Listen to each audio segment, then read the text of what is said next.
BRK దుష్టులందరికీ శనార్థులుల్లా నేను మీ శ్రీవల్లి ఇవాళ మంచి మంచి ముచ్చట్లతోని మీ ముంగడికి వచ్చిన చలో ఇక షురు చేద్దాం. అయితే అని వచ్చిందంటే చాలు మా మలయమా ఫుల్గా దాగుడు సోమవారం ఆఫీస్కి లేటుగా వచ్చుడు. ఒక్కసారి అయితే రానే రాడు అసలు. మరి ఇవాళ ఏం వార్త పట్టుకొస్తాడో పిలుద్దాం మరి. మామా ఓ మామా. అరే మీ అయ్య అంటే నాకంటే వయసులో పెద్దోడు కావచ్చు, వరుసలో పెద్దోడు కావచ్చు చెప్పినట్టున్నారా? అరే నేను బయటికి పోయిననుకో మిమ్మల్ని కుక్కలు కూడా దేకైరా. నీ లెక్కెంత నీ పీకుడెంత? మరి నీ లెక్కెంత నీ పీకుడెంత? ఏంది? అరే నువ్వు ఫారిన్లో పాయకాన్లు అడుగుతా అంటే మామ నేను కూడా పార్టీలో పని చేస్తా అంటే తీసుకున్న కర్మానికి ఇప్పుడు నేను నీ కింద పని చేయాల్సిన గతి పట్టిందిరా నాకు. అరే మా సోపతి గారు అప్పుడే చెప్పిండ్రా వీళ్ళు లంగా వీడు బద్మాసి విని నమ్మద్దన్నారు.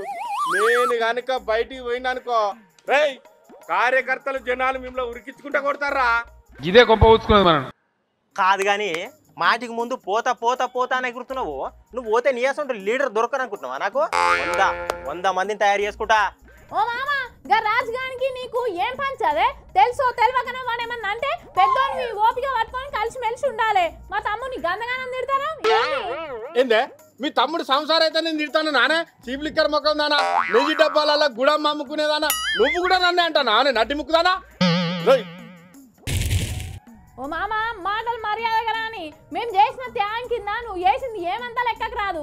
మా అయ్య నీకు అవకాశం ఇచ్చింది కాబట్టి నువ్వు ఈ రోజు పెద్ద పెద్ద పదవులు చేసినావు. ఏంది త్యాగమా? మీ అయ్య కోసం నేను విడుచుకోవడానికి కూడా వెనకాడలేదు. అసలు ఆ రోజే నాకు అగ్గిపెట్టే దొరికేది ఉంటే నా పేరు ఇప్పటికే మార్చిపోవు కావచ్చు. కానీ మీ అయ్య కోసం మీరేం చేసిండ్రు చెప్పు? మీ అయ్యది పరువంతా తీసిండ్రు. మిమ్మల్ని ఎన్ని రోజులు కాపాడుకు రావాలే సిప్పి ముఖం దానా? అట్టపోయినా పీడ పోవు. ఇక చూసినావా వీడు బల్క్ మాటలు ఎట్లా మాట్లాడుతాడు? ఇక వీడు చూడు ఇక చూడు ఇక చూడు. అరే రాజుగా మామ రెచ్చగొట్టే మాటలు మాట్లాడకు. నువ్వేందే నాకు చెప్పేది? అయ్య పెత్తనము అధికారం పోని కారణం నువ్వే. లేకుంటే ఈ తాప కూడా అధికారం మనకే వచ్చేది. పెద్ద సీట నేనే కూర్చుంది. ఏంది నీ చేయబట్ట? అసలు పెత్తనం అంతా చేతిలో పెట్టుకొని ఎవరి దగ్గరికి రాకుండా వేసిందే నువ్వు. అబ్బా ఆప్తరా మీ అక్క తమ్ముళ్ళ దొంగ నాటకాలు. మీ అయ్య నేను కట్టపడి ఒక పెద్ద సామ్రాజ్యాన్ని ఏర్పాటు చేస్తే వీడు సాఫ్ట్వేర్ నౌకరీ చేసుకొని నెల నెల జీతం తీసుకొని వచ్చిన జీతం మంచిగా పందికొక్కు లెక్క దీని ఇంట్లో పండక వీడేం చేసిండు? మీ అయ్యకు నాకింత వీడు వేరు బంధం చేసే. నువ్వేమో కూరగాయలకు బుక్కడ అండి పెట్టి బడికి తోలినాక మంచి ఇంట్లో టీవీ చూసుకుంటా కూర్చోక నువ్వు నా చీప్ లిక్కర్ దందా చింతకాయల దందా అని నువ్వింత పుల్లెత్తి వల్ల ఇద్దరు కలిసి ఆగం చేస్తుంది మా బతుకులు. ఏయ్ మామా నువ్వు చాలా ఎక్కువ మాట్లాడుతున్నావు. నువ్వేమో ఇప్పుడు సుఖం పూస లెక్క మాట్లాడుతున్నావు. నువ్వు కూడా బాగానే కమాయించినావు కదా. నువ్వైతే బయటికి పో. నీ బండారం అంతా బయట పెట్టకపోతే చూడు నేను. నీతో నాకేంద్రా? నీ అయ్య దగ్గరికే పోయి తాడో పేడో తెలుసుకుంటా. నీతో నాకేంద్రా? ఓ హలో బాబు, మామకు నాకు లొల్లైందే. ఇగో చక్క కర్రవెలికే వస్తాను నిన్ను కలవనీకి. గేటు కూడా దాటిని చెప్తానా. ఇదే గొప్ప ఊచుకున్నది మనం. ఇక చూసిన వానే బల్లిగుడ్లదానా. ఇగో మీ కథలు గిట్టుంటాయి. ఇదివరదాకా బాగా మాట్లాడుతుంది, బాగా రేషం వచ్చింది కదా. పేరుకు పెత్తాను మీ పేరు నెత్తంత కొరికినట్టు ఇగో గిట్లుంటాయి మీ కథలు. ఇగో మీ కాడిని పని చేస్తాను ఎటు బాబిడు మీ దగ్గర ఉంటాను. వీడు గిట్ల చేసే ఆగం చేసిండు. మా మలయ మామ దూరం అయితే ఇప్పుడు పరిస్థితి ఏంది?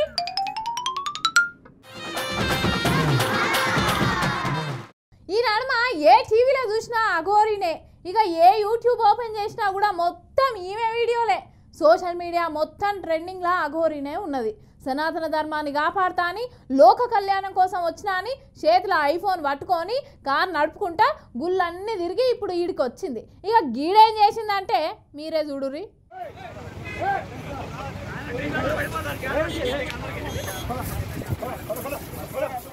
అఘోరిలందు ఈ అఘోరి వేరయ్యా, వేషం ఒక్కటే అయిన భాషలు వేరయ్యా, చేసే చేష్టలు వేరయ్యా అని పద్యం పాడాలనిపిస్తానికి ఇప్పుడు మేము చూపించే ఈ వీడియో చూస్తే. అయితే ముచ్చట ఏందంటే ఈ నడమ సనాతని అవతారం ఎత్తిన పవన్ సార్ని కలవాలని గుంటూరు కాడున్న జనసేన పార్టీ ఆఫీస్ కాడికి వచ్చింది ఈ అఘోరి మాత.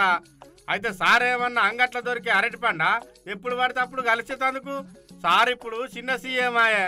సార్ మహారాష్ట్ర ఎన్నికలల్లా బీజేపీ తరఫున ప్రచారం చేస్తూ సనాతన ధర్మం గురించి బోధించుకుంటా అక్కడున్న ఓట్లు బీజేపీ గల్లలేసుకునే పని మీద ఉన్నాడు సారు. ఈడ అఘోరి మాతనేమో ఇప్పుడు ఎట్లయినా పవన్ కళ్యాణ్ కలవాల్సిందేనని గిట్ల గుంటూరు జాతీయ రహదారి మీద కూర్చున్నది. ఇంకేమున్నది, ఫుల్ ట్రాఫిక్ జామ్ అయింది. పోలీసు వాళ్ళు ముందుగాల మంచిగానే చెప్పే ప్రయత్నం చేసిండ్రు, అయినా వినలేదు. పోలీసు వాళ్ళు లేపి పక్క కూర్చుండా పెడదాం అనుకునే లోపే మీరు చదివింది చట్టం, మేం చేసేది ధర్మం అనుకుంటా ఇట్లా అధర్మంగా పోలీసు వాళ్ళను ఎగబడేగ వరకు వచ్చింది.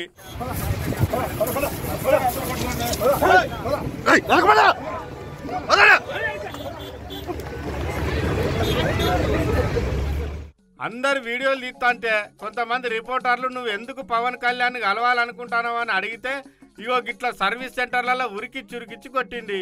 ఏమన్నా అంటేనేమో మీరు వెతికేది ఆయువు, మేము వెతికేది మృత్యు అని బాలయ్య బాబు డైలాగులు కొట్టుకుంటా చీటికి మాటికి పెట్రోల్ తీసి మీద పోసుకొని అందరినీ గుబులు పట్టిస్తుంది. అమ్మా అఘోరి మాత, ఇదేమన్నా అడవి అనుకున్నావా, హిమాలయ పర్వతాలు అనుకున్నావా? అట్లా నడి రోడ్డు మీద కూర్చుంటే మేము ఎట్లా పోవాలమ్మా? మీరు చెప్పే లోక కళ్యాణం అంటే పోలీసు వాళ్ళను కొట్టుడేనా? ఏం పనికి వచ్చినావు, ఏం చేస్తానో నీకన్నా అర్థమవుతుందా? మంచిగున్న మా మధ్య ఈ మతం శిక్షలు పెట్టకు, మనుషుల్ని విడగొట్టకు. చట్టంతో నీకు పని లేదు కావచ్చు కానీ చట్టానికి నువ్వు కూడా లోబడే పని చేయాలి. నిన్ను ఫాలో అయ్యే భక్తులు కూడా గిట్లనే చేస్తే మీరు అనుకునే ధర్మాన్ని ఎవరు కాపాడాలా మరి అనబట్టికి ముచ్చట తెలిసిన వాళ్ళు.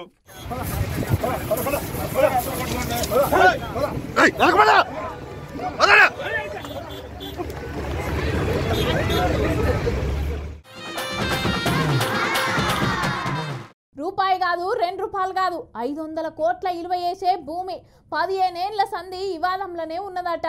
ఇక ఎన్ని ఎకరాలని అనుకుంటారు? 99 ఎకరాల 20 సెంట్ల భూమి తిరిగి మళ్ళీ దేవుని భూమి దేవునికే దక్కుతుందని దేవాదాయ శాఖ అధికారులు ఆలయ భూమి అంతా తిరిగి ఈ బోర్డులు పెట్టిరట. ఇంతకీ ముచ్చటేందంటే చూడుర్రి.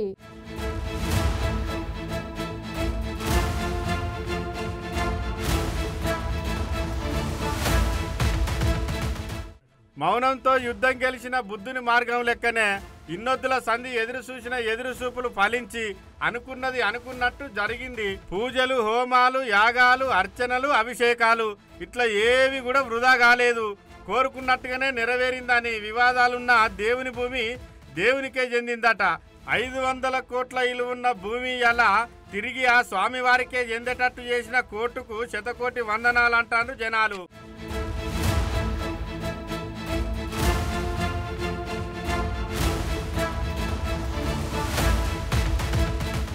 ఇంతకు అసలు ముచ్చట ఏంటంటే 15 ఏళ్ల సంధి వివాదంలో 99 ఎకరాల 20 గుంటల భూమిని దేవాదాయ శాఖ సింహాచలం దేవస్థానం అధికారులు ఈ రోజు స్వాధీనం చేసుకున్నారు.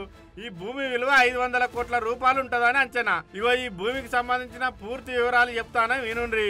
ఆనందపురం మండలం గంగసాని అగ్రహారం గ్రామంలోని సర్వే నంబర్లు 3/1, 3/4ల 99 ఎకరాల 20 గుంటల భూమి సింహాచలం దేవస్థానం అనుబంధ ఆలయమైన శ్రీ కాశీ విశ్వేశ్వర ఆలయానికి చెందినదని ప్రభుత్వ రికార్డులో రాసి ఉన్నది. ఈ భూమి హక్కులకు సంబంధించి దేవస్థానానికి ప్రైవేటు వ్యక్తులకు మధ్య సుమారు 15 సంవత్సరాల నుంచి న్యాయస్థానంలో వివాదం నడుతుందట. ఇక ఎట్టకేలకు దేవస్థానానికే చెందుతుంది భూమి అని కోర్టు నుంచి అనుకూలంగా ఆదేశాలు రావడంతో అధికారులు రంగంలోకి దిగి దేవాదాయ శాఖ సంయుక్త కమిషనరు, దేవస్థానం ఈవో వి త్రినాథరావు, భూముల పరిరక్షణాధికారి గీతాంజలి, దేవాదాయ శాఖ సహాయ కమిషనర్ అన్నపూర్ణ మేడము, దేవస్థానం ఏఈఓలు విబివి రమణమూర్తి, ఆనందకుమారు, ఈఈలు శ్రీనివాసరాజులు తమ సిబ్బందితోని కలిసి ఇక భూమిని స్వాధీనం చేసుకునే పనిలో పడ్డరాట. హెచ్చరిక బోర్డులు కూడా ఏర్పాటు చేసినట్టులా. అబ్బా 15 ఏళ్ల తర్వాత దేవుని భూమి దేవుని చెందిందని ఇక భక్తులందరూ మస్తు ఖుషిగా ఉన్నారు. పోండి.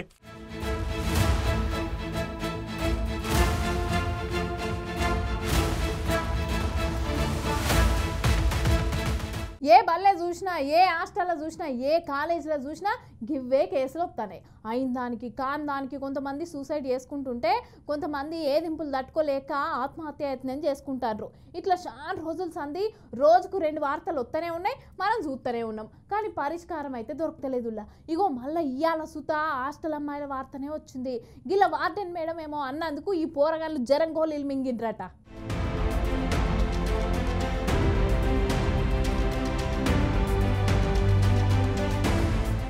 వార్డెన్లు, టీచర్లు, సార్లు దురుసుగా మాట్లాడుడు, తిండి చక్కగా పెట్టకపోడు, వ్యక్తిగత పనులు చేయించుకునుడు, లైంగిక వేధింపులు, అసభ్యంగా ప్రవర్తించుడు, ఇట్లా తీరొక్క కేసు చూస్తూనే ఉంటాం కదా. కొంతమంది పొలగండ్లు అయితే జీవి కూడా ఇడిచిండ్రు. ఇక ఇయ్యాల సుత పానాలు పోయినంత పని అయింది ఈ హాస్టల్లా చూడుండ్రి.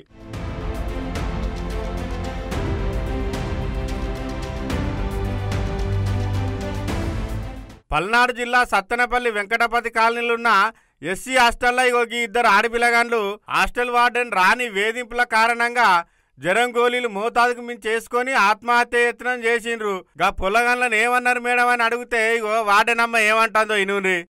నాతో ఆడుకున్నారు. మెస్ టైం అయిందిలో వెళ్ళండి అమ్మా అన్న. మెస్ కూడా వెళ్ళలేదు. మెస్ భోజనం కూడా అయింది. భోజనం చేసిన పావు గంటకు వచ్చి పిల్లలు వచ్చి మరి రండి మేడం గారు రండి రండి అంటుంది. తను వచ్చి రండి మేడం వచ్చండి రండి మేడం అంటే ఏంటని వెళ్తే పిల్లలు ఆడుకుంటున్నారు.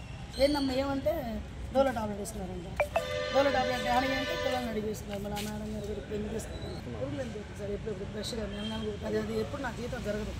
నేను ఉదయం అన్నం సాయంత్రం పెట్టడానికి దేవుడు నేను కూడా అసలు నేను పెట్టను. నా మనసు అప్పుడు నేను పెట్టను. ఈమె చెప్పింది నిజమా అబద్ధమో ఏం సమజైతలేదు కానీ జర్రంత అయితే పొలగండ్ల పానం పోతాండ కదా. ఈ వార్డెన్ మేడం మీద ఇదివరకే మాకు భోజనం చక్కగా పెడతలేదు, మమ్మల్ని ఇష్టం వచ్చినట్టు టార్చర్ పెడుతుందని చెప్పి వాళ్ళ తల్లిదండ్రులకు చెప్పుకునే వరకల్లా 2 రోజుల క్రితమే పోలీసులకు ఫిర్యాదు చేసినట రాణి మేడం మీద. అయితే గా ముచ్చట మనసులో పెట్టుకునే మా పిల్లల్నేమో గట్టిగానే టార్చర్ చేసే వరకల్లా మా పిల్లగాండ్లు ఆత్మహత్య యత్నం చేసినట్టు వీళ్ళ తల్లిదండ్రులు. ఇక పొలగండ్లు అయితే సత్తెనపల్లి ఏరియా హాస్పిటల్లో చికిత్స పొందుతారు. పానాపాయం అయితే తప్పిందులా.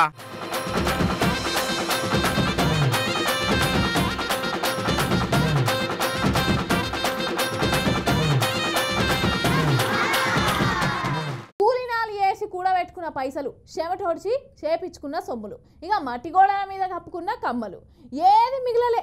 ఆఖరికి వండుక తినే కుండలు కూడా కాలిపోయినాయి. ఈ అవ్వ గోస చూస్తుంటే మస్తు బాధ అనిపిస్తుంది. అవ్వను అధికారులు ఆదుకోవాలని ఏడుకుందాం. గీడ ఇలవడ్డ ముసలామె గుడిసంతా కాలిపోయిందట. ఓ పారి వలకరిచ్చొద్దాం రర్రి. అయ్యో ప్రమాదశాత్తు పూరి గుడిసె మొత్తం దగ్ధమైపోయిందట. నుల్లా ఇగో ఇంట్లో లైట్ వేసి బయటికి పోయిందట. పోయేటాళ్లకు ఆయనతో షార్ట్ సర్క్యూట్ అయ్యి మొత్తం కాలిపోయిందట. చూడుర్రి ఇగో గుడిసంతా దగ్ధమైందిగా పాపము. కన్నిటి పర్యాంతరం అయిపోయింది ముసలిది. గుడిసెల మంటలు చెలరేగుడితోటి ఇక గదే టైంలో గమనించిన స్థానికులు వెంటనే ఆర్పేటందుకు ట్రై చేసిరు కానీ ఇక అది కుదరలే. ఇక మొత్తం మీద అన్ని కిన్నెలు, గిలాసలు, షాట్లు, గంపలు, పైసలు, కుర్చీలు, గిరిసీలు అన్ని కాలిపోయినాయట చెప్తుంది పెద్దమ్మ. 100 రూపాయలు 30 తులాల ఎండి పోయింది.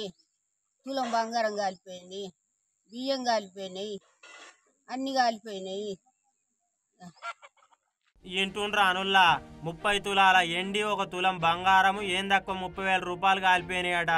అరే ముసలామె కైకిలి పోయి చేసుకొచ్చిన పైకం కూడా కాలిపోయింది. కాలిపోయి బూడిద అయిపోయిందట. చూడుర్రి ఇక ఈ పెద్దవ్వ ఊరోళ్ళంతా ఆవేదన వ్యక్తం చేస్తుర్రు. ఇక ఇప్పుడు ఈ పెద్దమ్మకు వండుకోనికి కూడా బియ్యం లేవు, సామాన్ లేవు, కుండలు లేవు, షాట్లు లేవు అన్నట్టు అయిపోయింది. ప్రభుత్వంతో పాటు మానవతావాదులు స్పందించి ఇగో ఈ నిరుపేద కుటుంబానికి చెందిన వృద్ధురాలికి అయితే ఆశ్రయాన్ని కల్పించడంతో పాటు చేయూత అందించాలని గ్రామస్తులైతే కోరుతుర్రులా. అయితే ఈ ఘటన సిద్దిపేట జిల్లా తొగుట మండలం గణపురం గ్రామానికి చెందిన బచ్చల కనకవ్వ అనే వృద్ధురాలి ఇంట్లో జరిగింది అన్నట్టు. ఇక ఏదేమైనా సరే గాని ముసలామన్ అయితే జర ఆదుకోరి సార్లు అని కోరుతురు చాలా మంది. గుత్తందారులు చేయబట్టి గుడి చుట్టూ తిరిగి గుళ్ళకు పోయినట్టు సంకల పిల్లను పెట్టుకొని ఊరంతా తిరిగినట్టు అవుతుంది ఈ కథ. లేకుంటే ఏంది మరి, ఎర్ర జెండా చూసి రైలు బండి అన్నా ఆగుతుంది కానీ కాంట్రాక్టర్ల కట్టింగ్లు మాత్రం ఆగుతలేవు. వచ్చే బిల్లు ఒకటి, పెట్టే ఖర్చు ఇంకొకటి అయితే బ్రిడ్జీలు కూలిపోకపోతే ఇంకేముంటుంది. పనిగాళ్ళోడు పందిరేస్తే కుక్కతో కదాకి ఊసిపోయినట్టు గీడ బ్రిడ్జి కడితే 20 ఏళ్ళకే ఇసుకపోయిందట.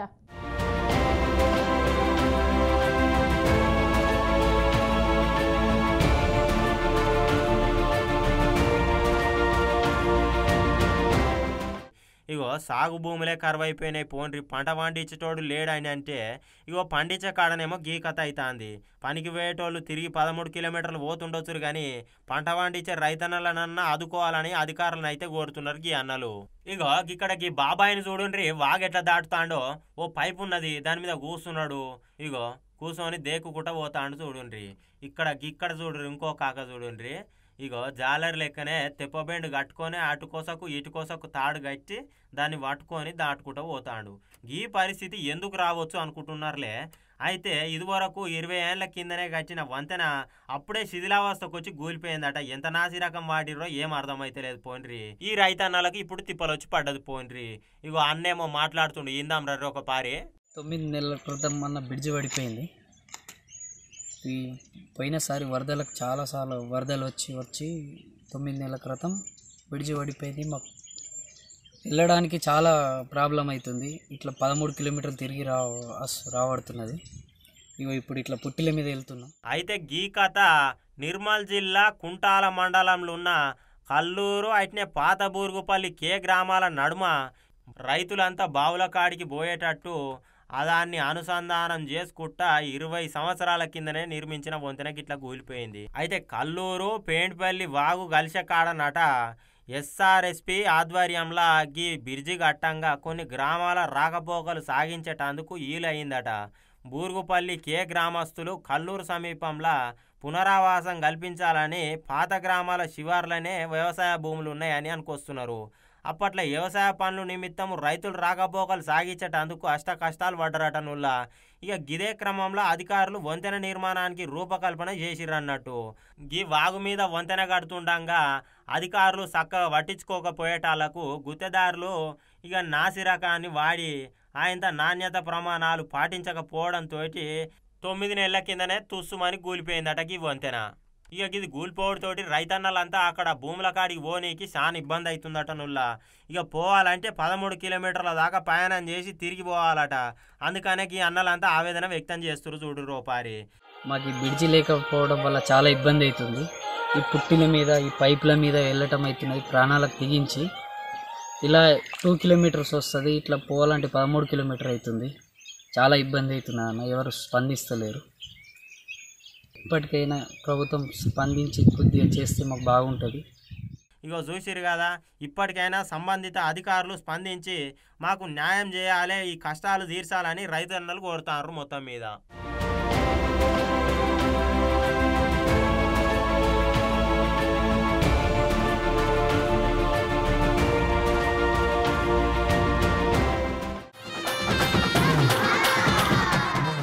చూడుండ్రి అవ్వలారా అక్కలారా, ఆలకించే తల్లులారా, ఓడలే బండ్లైతాయి, బండ్లే ఓడలైతాయి, రాజే కింకరుడైతాడు, కింకరుడే రాజైతాడు. ఉన్ననాడు నవ్వద్దు, లేని నాడు ఏడవద్దు. 15 రోజులు ఎన్నెల, 15 రోజులు అమావాస్య, ఎలుగు ఎన్నెల చీకటి అమావాస్య అన్నది కొన్ని నాళ్లే. ఏ మానవుడైనా గురిగిల ఆయుష్ పోసుకొని గుంజకు ముడిపెట్టుకొని రాలేదు. మానవుడు ఎన్ని రోజులున్నా అక్కడోడే కానీ ఇక్కడోడు కాదు. కానీ గీడ చూడుర్రికి అన్న ఏం చేస్తాడో. ఎన్నేళ్ళున్నా ఏరు తప్పది, 100 ఏళ్ళున్నా సావు తప్పది. కానీ కొంతమందికి ఉబ్బే ఆగుతలేదులా. అప్పుడే సత్తమని పోటీ పడతాను. పైలోకం ఎలుకని చెప్పకముందే భూలోకానికి గుడ్ బై అంటాను. ఇగో గీ కోవకు చెందినోడే గీ అన్న బ్రిడ్జి మీద కూర్చొని దిక్కులు చూసుకుంటా దునుకుదునా అద్దా అని ఓ సుదీర్ఘమైన ఆలోచన చేస్తాడు గీ మోతేవారి. ఈయన గురించే మనం ఇప్పుడు మాట్లాడుకునేది. సరిగ్గా 35 నుంచి 40 ఏళ్ళ దాకా ఉంటాడు కావచ్చు. కానీ ఈయనకు ఆత్రం ఎక్కువ ఉన్నట్టున్నది. అప్పుడే బకెట్ దన్నదామని చూస్తాడు. ఇది భద్రాచలం కాడున్న గోదావరి కాలువ కూడా వాడుతుంది. దునుకుతే పానాలు పోతాయో తెలియదు కానీ కాళ్ళు చేతులు కూడా అయితే పక్క. ఇక ఈ అన్నను కాపాడేందుకు యువతల మాట్లాడే అన్న మాటలలో పెట్టిండు. వద్దు ఇట్రా నీకేం కావాలో చెప్పు, మీ ఇష్టం దాట్రా. వద్దు, ఏం చేస్తావు, దూకి ఏం చేస్తావు, వద్దు నువ్వు రా. కానీ మోతేవారి మాటలతో ఇనే రకంగా ఆనట్టున్నది. గందుకే మాటలతో ఇంటలేడని ఇగో ఈయన మెడలిట్టు తిప్పుకొని మాట్లాడుతుంటే అటుకెళ్ళి ఒక అన్న బండి మీద వచ్చి చిన్నగా నడుము చుట్టూ చేతులేసి గట్టిగా పట్టుకొని కిందికి గుంజిండు. అబ్బా మంచి పని చేసిండు పో, లేకుంటే గోదావరి నీళ్ళన్నీ ఖరాబ్ అయ్యేటి కావచ్చు.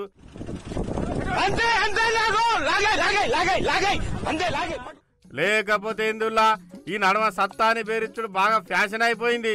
లవర్ ఒప్పుకోకపోయినా బేరిచ్చుడే, అవ్వయ్య తెచ్చినా బేరిచ్చుడే, అప్పులోడు వచ్చినా బేరిచ్చుడే చచ్చిపోతానని. అరే కొంచెం ఓపిక పట్టాలే. ఎన్నడికున్నా అక్కడికి పోయేటోళ్ళమే కానీ భూమి మీద ఎల్లకాలం ఉండేటందుకు వచ్చినావా? మనిషి అయి పుట్టినందుకు 4 మంచి పనులు చేసి అందరితో మంచి అనిపించుకొని కాలం వెళ్ళదీయాలి. కానీ ఇక ఆడికి పోవాల్సిన టైం వచ్చినప్పుడు ఎట్లా పోతాం? కానీ ఉన్నాను రోజులు అయితే అందరితో కలిసిమెలిసి మంచిగా బతికుండాలని అంటానికి ముచ్చట తెలిసిన జనాలు. ఇవాళ మీకోసం గమ్మత్ గమ్మత్ ముచ్చట్లను పట్టుకొచ్చిన చూసేయండి.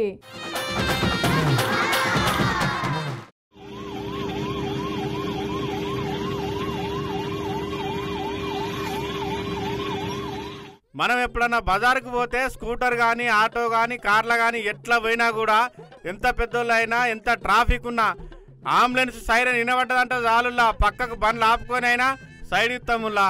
అంతెందుకు ముఖ్యమంత్రి మంత్రుల కాన్వాయ్లు కూడా అంబులెన్స్ సైరన్ వినబడితే చాలు పక్కకు పోతారు. కానీ ఈ మోతేవారు చూడండి కారు ఎట్లా పోతుందో రోడ్ అంతా నాదే అన్నట్టుగా వెనుక అంబులెన్స్ సైరన్ వినబడ్డా కూడా లెక్క చేయకుండా పోతాండులా సైడ్ ఇవ్వకుండా.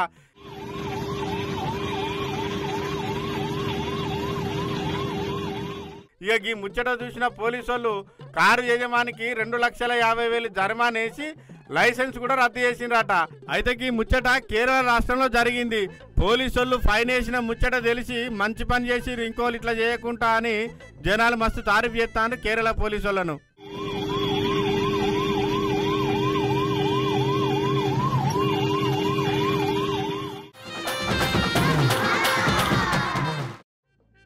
కాంగ్రెస్ ప్రభుత్వం ఏమంట అధికారంలోకి వచ్చిందో గానీ ప్రతిపక్షాలైతే కాళ్ళెల్ల కట్టబెట్టినట్టే అడ్డం పడుతున్నాయి. ఇక ఇన్ని రోజులు విమర్శ స్వయం విమర్శ సవాళ్ళు ప్రతి సవాళ్ళు ఇట్లా నడిచినాయి. గాని ఆ నాయకుని మీద ఈ నాయకుడు బట్టగాలు చేసుడు, ఈ నాయకుని మీద ఆ నాయకుడు బట్టగాలు చేసుడు, కొన్నిసార్లనైతే ఇంటి ముంగడికి పోయి తొడలు కొట్టుకునుడు నడిచినాయి. గాని ఇప్పుడు మాత్రం ఇది వేరే లెవెల్ అబ్బా. ఒకసారి ఇనుర్రి. ఈరోజు మూసి ప్రక్షాళనను అడ్డుకుంటే అందులో పురుగులు పడి చచ్చిపోతారు ఎవరైనా అడ్డుకుంటే. అగ్గో ఇన్నర్ కదా గుల్ల శాఖ మంత్రి కొండా సురేఖ మేడం ఈ మధ్య తెగ ట్రెండింగ్లు ఉంటుంది. ఇన్ని రోజులు జనాలకు జర్ర బ్రేక్ ఇచ్చి అగో మళ్ళీ ఇప్పుడు మళ్ళీ అందుకుంది. నేను గుల్ల శాఖ మంత్రిని అయితే అందరి లెక్క తిడితే ఎట్లుంటది అనుకుందేమో గానీ ఇగో గీ తీర్లో శాపిస్తుంది. మరి ఈ మేడం ప్రతిపక్షాలను అంటుందా పబ్లిక్ ని అంటుందా అర్థం కాని పరిస్థితి. ప్రజాస్వామ్యం ఇది ప్రజా పరిపాలన నడుస్తుందని చెప్పేసి మీరే అంటారు, మళ్ళీ ఎదురు తిరిగితేనేమో వాళ్ళ మీద గీ తిరిగా శాపనార్థాలా అని గుసగుస పెడుతున్నారు ఈ ముచ్చటెరికైన వాళ్ళు. ఈరోజు మూసి ప్రక్షాళనను అడ్డుకుంటే అందులో పురుగులు పడి చచ్చిపోతారు ఎవరైనా అడ్డుకుంటే. ఇవి ఇయాల్టి ముచ్చట్లు. రేపటి బరాబర్ ముచ్చట్లలో మళ్ళా కలుద్దాం. అంతవరకు చూస్తూనే ఉండు BRK న్యూస్ తెలుగోడు సత్తా. రేపు మళ్ళొత్తా.